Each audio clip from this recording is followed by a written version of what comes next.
I have always been a believer that the best stories in life aren't about perfect situations. The best stories usually involve people who overcome adversity.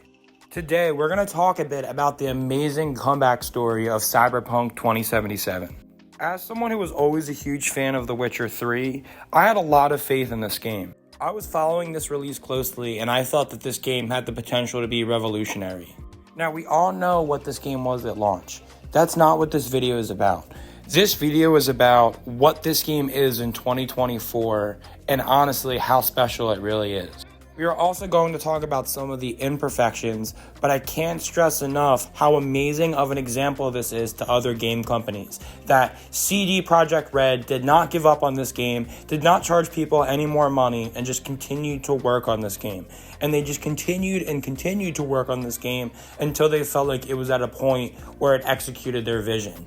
And my goodness, in 2024, this game is truly one of the best available options out there. First, we're going to talk about the good things, and my goodness, there's a lot of them. So I have to start out with the story. I am not one that obsesses over stories in games, and I don't really even get too much into stories in games, but I really love this. A lot of the conversations tend to hold a lot of weight. Also, just watching characters and situations unfold tends to do a lot of storytelling in itself.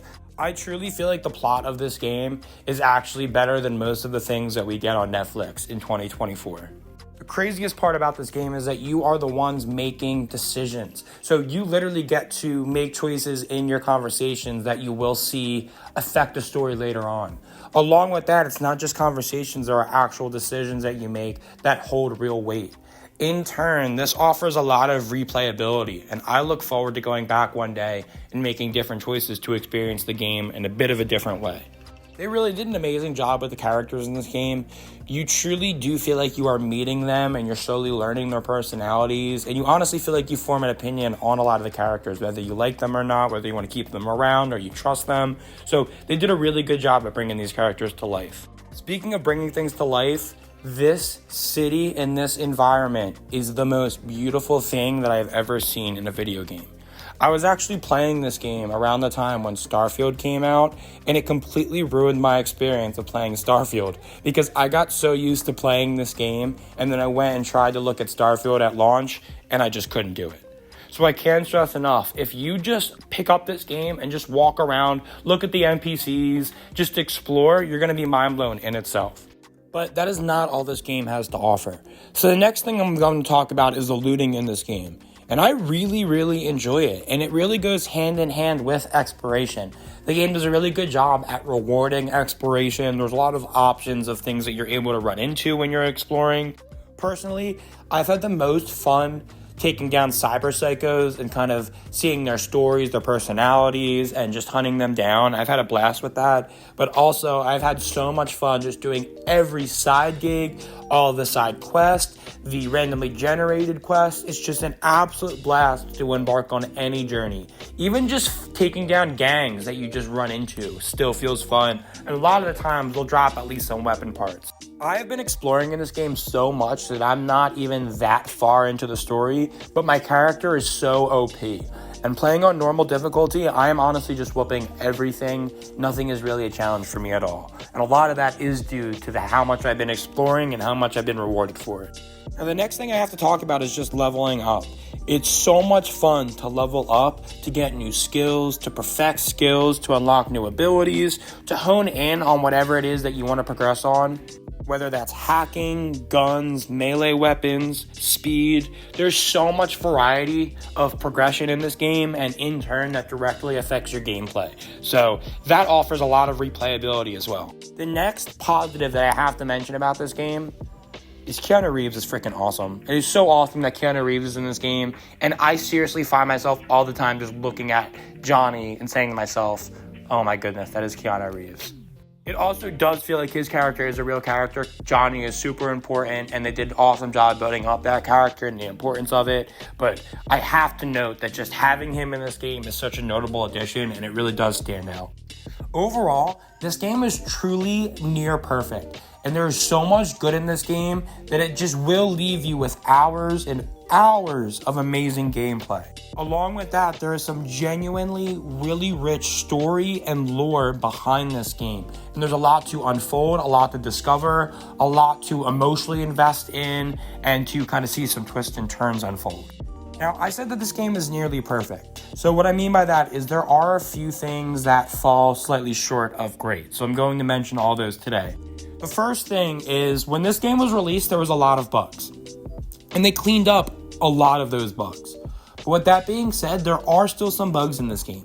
And I haven't ran into any game-breaking bugs or anything like that. But you are going to find just some traditional bugs throughout your playthrough. I would almost compare it to like a Fallout game or like a Skyrim game where you're going to just see some character model glitching. You'll see some bizarre animations sometimes. You'll see things pop in and out. If you're someone that's so big on the immersion and the realism, this might affect your experience. But for me, I didn't really let it affect me at all. And honestly, sometimes I find bugs goofy, but I just thought it was worth mentioning. Now, something that has affected my experience a little bit is the enemy AI. I truthfully feel like the enemy AI is a bit weak. I said earlier in this video that I am OP from exploring, but part of that is also that the AI feels so easy. And I feel like I could be in a room full of 10 bad guys and just stand in the center of the room and slowly just look at each enemy and shoot them. It feels like their bullets do nothing and I'm a bullet sponge. And also, it doesn't even feel like they'll properly engage in combat sometimes. Sneaking up on enemies feels really easy sometimes as well. But it's worth noting that I'm only playing on normal difficulty, so I could easily try cranking it up harder and seeing if it works better. And based on what I've heard, it does make it better. But once again, I just thought it was worth mentioning. Another thing that's worth mentioning is I feel like the driving in this game is on the weak side still. I know they've done a lot of improvements for that, and I really do commend them and respect them for that. However, in my opinion, I feel like GTA 5 is the best driving that I've ever played in a video game. That is just my opinion. I don't think Cyberpunk even kind of compares. Now, the beauty of this game is there's so much skill tree variety that you're actually able to level up your dashing and speed to the point where on-foot maneuvering is almost just as fast as using a car. And that's kind of where I'm at. I will literally just jump and dash everywhere, and I have no problem traveling to places. It's certainly just as quick as car, except I'm also able to jump over things. And the last downside that I have to mention about this game is bodies of water still feels kind of awkward to maneuver through. That might just be in my opinion, but I feel like there's been multiple times where I accidentally will fall off something and land in maybe a channel of water. And it's like I'm just slowly swimming straight for a long time to find a way to get out of the water. I wish maybe they had more accessible ledges or something so you could just easily jump out and get right back on foot instead of having to waste some time. So that's really my only complaints about this game. In conclusion, this is truly a gem, one of the best gaming experiences available to date, and I hope that all other video game manufacturers look at this game and sweat a little bit, because this is truly what next generation gaming is capable of. Everything that I have talked about today is only the base game of Cyberpunk in 2024. It doesn't include the DLC, it doesn't include mods or anything like that. Let this be an example to you guys that anyone or anything that is lost always has the potential to be found.